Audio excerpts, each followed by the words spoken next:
I'm Richard Felson, Product Manager from TCL Electronics Australia and New Zealand. 8K is here. And finally, we've got game consoles that support 8K. So the future is now the present. In order to get the 8K experience though, you do need to follow some steps, some very important steps, just to make sure everything is dialed in as it needs to be. Now, first thing to mention though, the PlayStation 5 at the moment is not supporting 8K.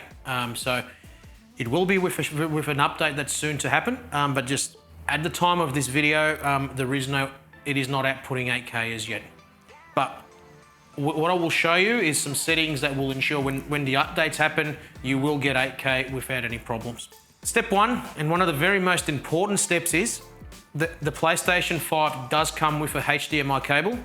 Where possible, use the HDMI cable that is supplied with the PlayStation. That has the high speed, that allows the data for 8K and all your latest versions of HDCP. Also, on the TCL X series, so the X915 8K TVs, you do have 3 HDMI inputs. HDMI 1 and HDMI 2 support sort of 8K. So make sure you plug in your PlayStation into either HDMI 1 or HDMI 2. That's the same with the new Xbox console that's out as well too with 8K. It is the same situation. You need to plug it into HDMI 1 or 2. Now, another thing, just a point of interest. First of all, we're going to go into the appropriate HDMI input on the TV. So we're going to go to HDMI 1. And one of the cool things is with the CEC functionality, as you can see, I've gone into HDMI 1 and the PlayStation has automatically turned itself on. So that's just through the CEC function. So you're going to need to go into your TV's system settings. So hit your settings button, you're going to go to system, and you're going to go into advanced settings. There's an option here called HDMI 2.1. Now, you can keep this set to auto. When the time comes, if you are having issues or something along those lines, you can also set this to on, which basically forces the input as a HDMI 2.1 input. Now, HDMI 2.1 is the latest version of HDMI. It supports 8K. But again, I think for the time being, keep it set to auto, but if you have issues in the future, you know where to go. You set it to on, and then it just forces that input as a HDMI 2.1 input. Now, you see we're running, if we go into the info on the TV, we can see we are running 3840 by 2160 at 60 Hertz. So that's a 4K resolution. And we're also doing HDR10. Now the PlayStation 5 at this point only supports HDR10. It doesn't support Dolby Vision. Also, just in regards to the audio as well, there is no support for Dolby Atmos on the PlayStation 5 at the moment either. But again, that may come in the future. But obviously that's up to what PlayStation does. Now with the audio settings, just one thing to take note of. So now I'm going into the PlayStation settings. You just go up into the little settings icon here.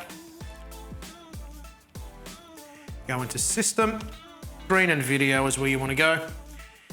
Video output information. Now this gives you a bit of an indication of what is coming out of the PlayStation and what the TV is capable of displaying. So the resolution at the moment, 3840 by 2160 at 60 Hertz, which is your 4K. That will eventually go to 8K.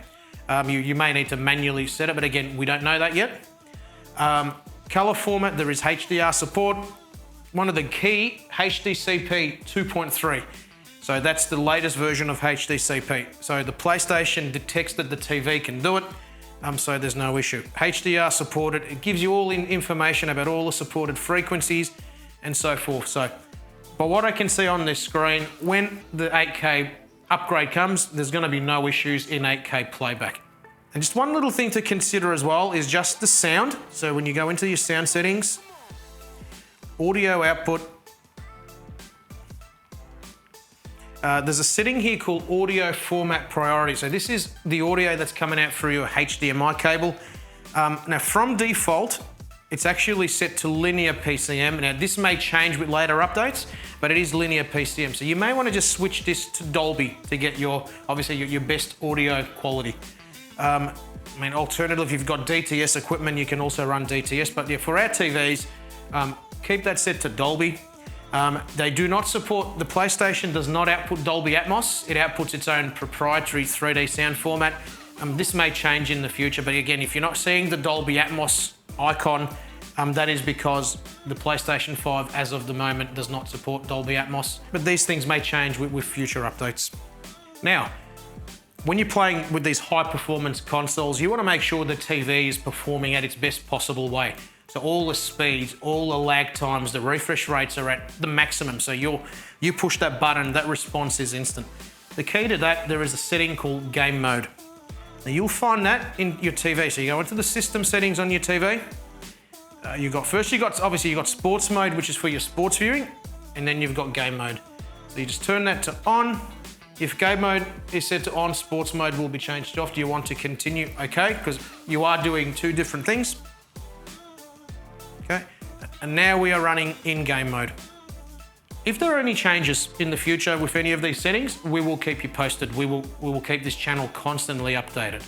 But for the latest tips and tricks, please subscribe to our channel. Thank you.